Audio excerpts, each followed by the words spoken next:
हरे कृष्ण, आप सभी का स्वागत है। ये कहानी आती है हरिवंश में। एक बार सत्यभामा जो भगवान कृष्ण की पटरानी थी, उनको बहुत गर्व हुआ था कि वो सबसे नजदीक की रानी है भगवान कृष्ण की, और भगवान कृष्ण उन पे सबसे ज्यादा प्रेम करते हैं, ऐसे उनका मानना था। और वो इसके वजह से बहुत गर्वित हो गई थी। तो भगवान कृष्ण ने जान लिया और उन्होंने एक अरेंजमेंट किया, एक लीला की सत्यभामा का गर्व हनन करने के लिए। तो एक बार वहां पे नारद मुनि आ गए द्वारका में और सीधा जाके सत्यभामा के महल में चले गए। सत्यभामा बहुत खुश हो गई, नारद मुनि का स्वागत किया, उनकी पूजा अर्चना की और नारद मुनि बहुत खुश हुए। नारद मुनि बोले सत्यभामा को कि मांगो, आपको क्या वर मांगना है, आप मांग लो, जो भी चाहिए मुझसे मैं दे दूंगा।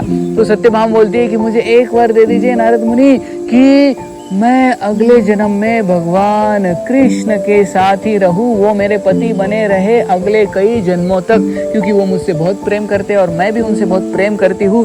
तो जन्मों जन्मों में वो मेरे पति रहे, यही मेरी प्रार्थना है। नारद मुनि बोलते हैं जरूर जरूर, लेकिन उसके लिए आपको एक चीज करनी पड़ेगी, और वो क्या है कि आपको अगर अगले जन्म में जो वस्तु चाहिए तो इस जन्म में वो वस्तु दान देनी पड़ेगी, तब जाके आपको अगले जन्म में मिल जाएगी। अगर आपको कृष्ण चाहिए अगले जन्म में, तो इस जन्म में आपको वो उनको दान में देना पड़ेगा। आप मुझे दान में दे दीजिए कृष्ण को, अगले जन्म में आपको कृष्ण मिल जाएंगे।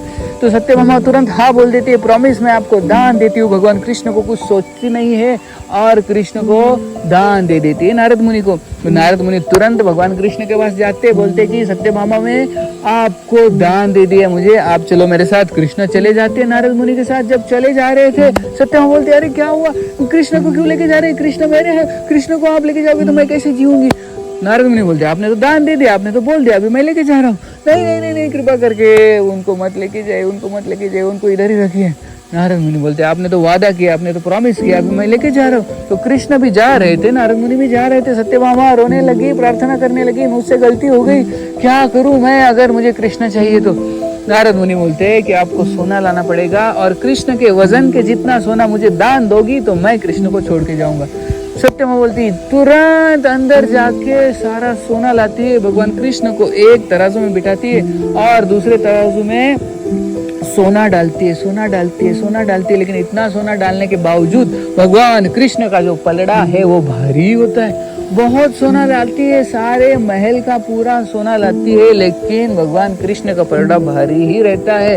तो वो सोचती क्या करूं, रोने लगती है। बाद में बाकी रानियां थी, उनके पास जाती, उनको बुला लेती, वो भी सारी रानियां सोना लाती अपना, उसमें डालती तराजू में, फिर भी कृष्ण भारी ही है।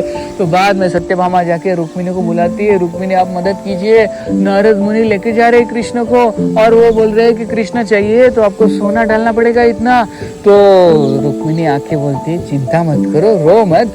तो बोलती है रुक्मिणी कि ये सारा सोना निकाल दो, सारा सोना निकाल दो।